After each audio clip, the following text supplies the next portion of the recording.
ഇന്നത്തെ നമ്മുടെ വിശുദ്ധ വചന ചിന്തയ്ക്കായിട്ട് അപ്പോസ്തലനായ വിശുദ്ധ പൗലോസ്ലീഹ തിമോഥെയോസിന് എഴുതിയ 2-ാം ലേഖനത്തിൻ്റെ 1-ാം അധ്യായത്തിൻ്റെ 7-ാമത്തെ വാക്യമാണ്.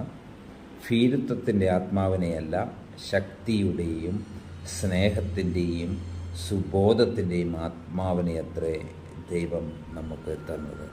കർത്താവിൽ പ്രിയരെ, പല കാരണങ്ങളാൽ ഭീരുത്വം നമ്മുടെ ഉള്ളിൽ കടന്നു വരാനുള്ള സാധ്യതയുള്ളൊരു ലോകത്തിലാണ് നമ്മൾ ജീവിക്കുന്നത്. അപ്പോൾ ദൈവവചനം എന്താണ്, യഥാർത്ഥ സത്യം എന്താണ് പറഞ്ഞിരിക്കുന്നത്?